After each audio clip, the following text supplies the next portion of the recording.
yung title ng vlog mo sa akin eh. Huwag maniniwala sa pakulo at panliling lang ni Marcoleta.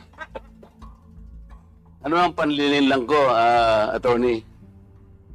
Public figure ako, pero kailangan malaman ko sapagkat dito lang may malis ka na eh. Una, hindi mo ako kilala, ikaw hindi rin kita kilala. Pero dito lang sa title na title pa lang, huwag maniniwala sa pakulo at panlilin lang ni Marcoleta. Attorney, kahit kailan wala akong nilinlang na mamamayan ng Pilipinas. Wala kang karapatan na akusahan mo ako ng ganito. Kung ang pinag-uusapan ay gusto mo lang ma-informahan ang mga nagpa-follow sa iyo kung sino-sinong maraming nagpa-follow. Pwede mo ba sagutin ito muna? Ano yung panlilin lang na sinasabi mo rito? Marami na po kasi akong naging hindi ko ano yung particular na Ito pakikita ko sa iyo, ayan hindi ko po alam kung anong particular doon na Attorney, gumawa ka ng vlog. yes po, ako po Responsibilidad mo sa public ito, lalong-lalo na yung naniniwala sa iyo. Hindi ako maniwala kung paano mo silang napaniwala. Pero itong sinabi mong ito, may pakulo ako at panlilin lang. Ito yung sagutin mo. Hindi ako naniniwalang hindi mo naalala ito. Mr. Chair? Mr. Chair? Actually po, doon yata yan sa rally ng Iglesia ni Cristo na naging subject din ako po ng programa ninyo sa yung dalawang pong kasama Honorable Congressman Marcoleta. Ako po yung naging subject nyo doon ni Saganang Mamamayan. Kasi ako yung nag-comment na sabi ko, dapat yung Iglesia ni Cristo kung talagang malaki yung mobilization nila, doon nila gawin sa Luneta, huwag sa Liwasan. Yun yung kasi, pag sa Liwasan... Attorney, huwag mong nililihis ang usapan, Ang pinag-uusapan yung panlilin lang na sinasabi mo at pakulo. Walang kinalaman yung rally ng INC dito. Doon ko po kita, Honorable Congressman Marcoleta. Anong panlilin lang ang ginawa ko doon sa rally? Yung po yatang speech nyo doon Hindi sa pa speech. yata, kailangan siguruhin mo. Nagsalita ko doon, anong parte ng speech ko ang nilinlang ko ang mamamayang Pilipino? Honorable Congressman Marcoleta, yung reaction ko po yata yung speech nyo po doon sa Ano stage. nga, kung alam mo yung speech ko, ano yung panlilin lang doon? Tingnan ko po dito sa kung ano yung... Ang dami ko na po kasing naging content tungkol po. Hindi ganun. Ako kapag sinabi ko, alam ko ang pinagbabasihan ko. Kahit matagal na yon, maaalala ko. Pag nilinlang ako ng isang tao, alam ko. Problema sa inyo, hindi ko nilalahat ang vloggers, Ako, hindi ko minamasama yung vlogs. Yan ay part ng ating free speech. Expression. At yan ay ginagaranti ng ating saligang batas. Totoo naman na kapag ka-public figures, hindi dapat balat sibuyas. Hindi kagaya ng balat sibuyas ni Kong Barbers, alam ko yan. Pero hindi nangangahulugan. Kailangan i-establish ninyo. I-establish mo. Ikaw ay abogado pa rin, kagaya na sinasabi mo, nagtuturo ka pa sa isang reputableng institusyon. At pagkatapos, tinatanong ko lang ngayon, ikaw ang nagbablog, Basta po tungkol po talaga yung naging topic ko po kayo tungkol dun sa rally ng Ano ANC. nga yung sinabi ko sa rally na nanilang ako ng Pilipino? Wala ka man lang maisip?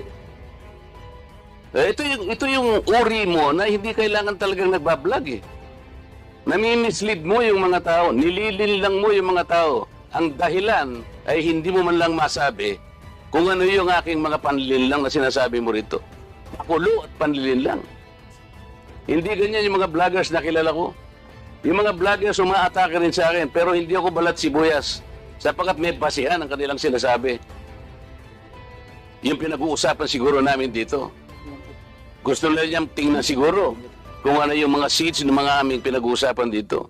Hindi ako balat sibuyas, pero ito, wala akong makitang panlilang na ginawa ko sa ating mamamayan. Ikaw, ang lakas ng loob mo na mag-vlog.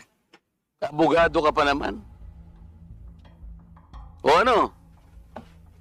Gusto, panoorin ko po mamaya itong kung ano yung... Ayun ang hirap sa atin, Mr. Chair ano po kasi... Isip-isipin mo, bigla ka na lang gagawa ng isang vlog na ngayon ay tatanungin kita ng diretso, wala ka man lang masabi kahit isang panlilin lang. At ang inaakala mo, baka sakaling doon sa rally.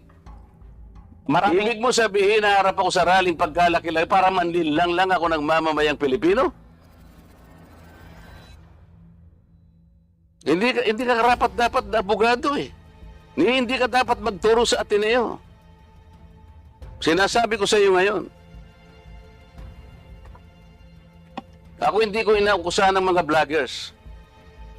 Kahit masasakit ang sinasabi nila, ngunit merong basihan. Meron silang pinagmumulan na basihan.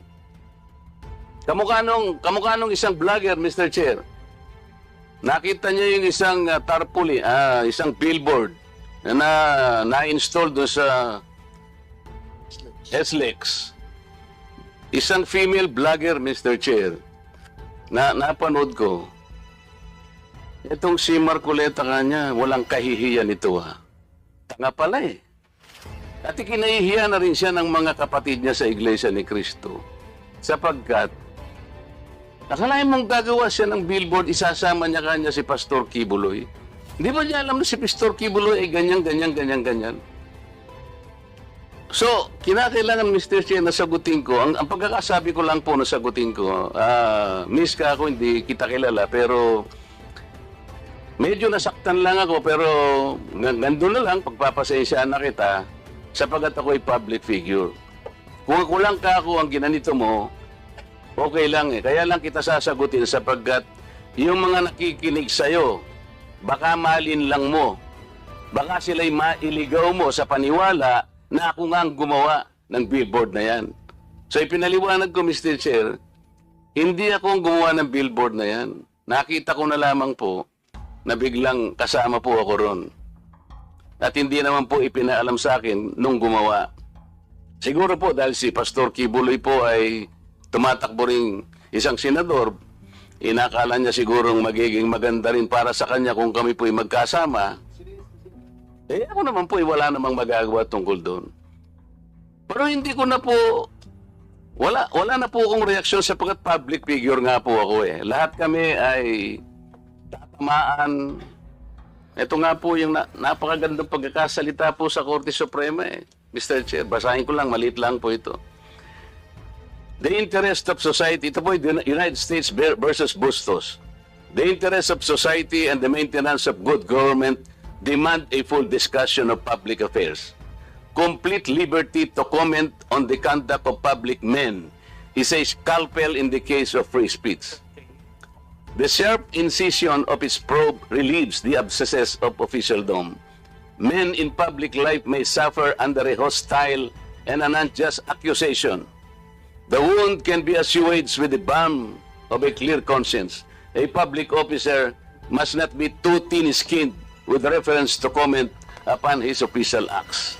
Kaya kaya ko na lang siyang i-tolerate, Mr. Chair, yung babaeng yun eh. Pero ikaw, attorney, dahil sa attorney ka, yan ang sinasabi mo, at nagtuturo ka pa sa isang reputable institution, dito lamang sa title mo eh. Huwag maniniwala sa pakulo at panlilin lang ni Marcoleta. Pagkatapos eh, tatanungin kita ngayon, kung anong panlilin lang ang ginawa ko, wala ka man lang masabi. Kaya naman kitang i-demanda pero hindi na kita pagtitsagaan eh, kung ikaw lang. Gusto ko lang malaman ng mga tao na walang basihan tong ginagawa mo. Para sa akin, sapat na nakabayaran sa'yo.